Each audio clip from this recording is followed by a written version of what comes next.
예, 안녕하십니까.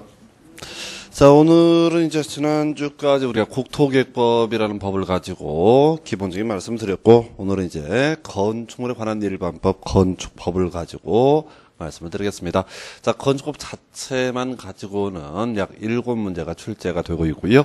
그 다음에 7문제가 출제가 되는데 보통 평균적으로 일반 수험생들이 1년에 맞출 수 있는 문제 약 3문제 되겠습니다. 물론 올해 같은 경우 좀 쉽게 문제 구성이 됐어요. 그래서 한 4, 5문제, 5문제 정도까지 좀 맞출 수가 있는 해긴 한데 평균적으로 3문제 맞출 수 있는 문제 또 4문제 이런 뭔 말씀을 드리려고 하냐면은 양이 억수로 많습니다. 특히 건축법은 양이 정말 방대한데 그거 다 해서 줄줄줄 외워봤자 한 평균 4문제, 3문제 정도밖에 맞추지 못합니다. 그 미리 마음 준비하시고요.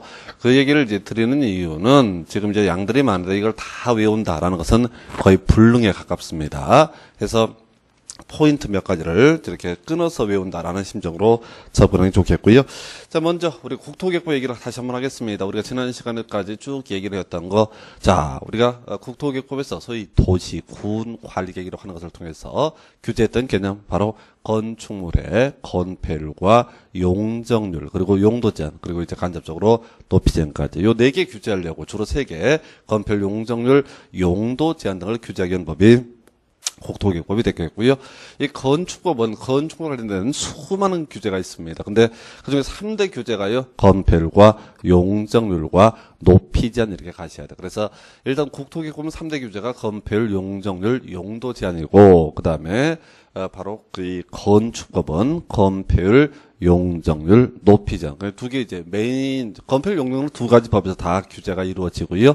그다음에 높이 제한은 주로 건축법상의 규제이고 용도 제한은 국토계획법상의 규제가 됩니다. 그러면 현실적으로 이제 건축물의 건축을 하고자 합니다라고 했을 때 당연히 건축법에도 적합해야 되고 국토계획법에도 적합해야지 소위 건축물의 건축이 가능하다. 이게 전제가 되셔야겠고요.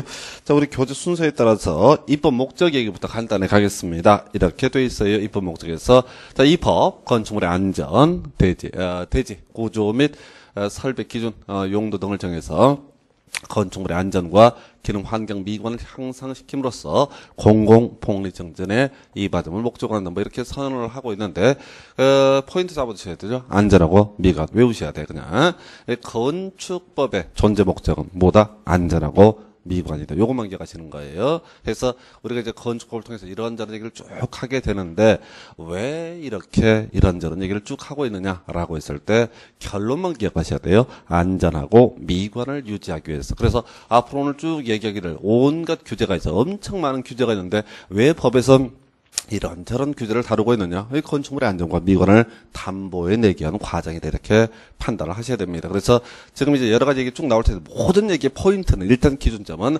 안전과 미관이라고 하는데 포인트를 두셔야지 이 법조문을 이해를 하실 수가 있고요. 15-1회 때 여기 한번 시험에 출제가 됐습니다. 옳은 것을 고르시오. 그래서 그냥 쭉 깔아버렸어요. 읽으시면 안 돼요. 그냥 포인트 뭐라고요? 안전하고 미관 다 끊어서 가셔야 돼.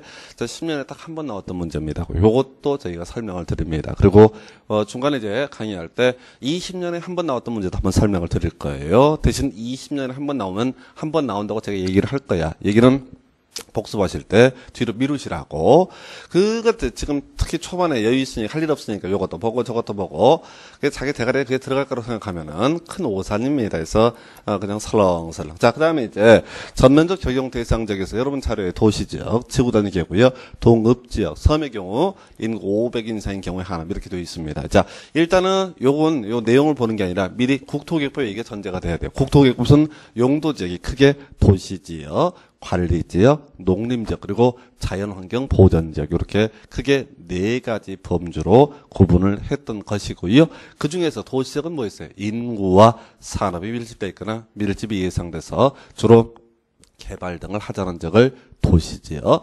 그 다음에 지구단위 계획구역은 뭐냐면, 그게 이제 도시지역이 될 수도 있고, 도시지역, 외지역이 될 수도 있는데, 소위 기존의 건폐율과 용적률, 용도제를 좀 더 빠르게, 좀 달리 규제를 할 필요가 있다라고 판단했을 때 지정해 놓은 것이 바로 지구단위 계획구역입니다. 그럼 지구단위 계획구역은 뭔가 좀 특별한 대책이 필요한 지역, 그래도 뉘앙스상이요. 앞으로 개발이 이루어질 것들을 또는 개발이 이루어지고 있는 지역을 대상으로 지정을 합니다. 그래서 지구단위 계획구역은요, 자연환경 보호전역이 지정하지 않습니다.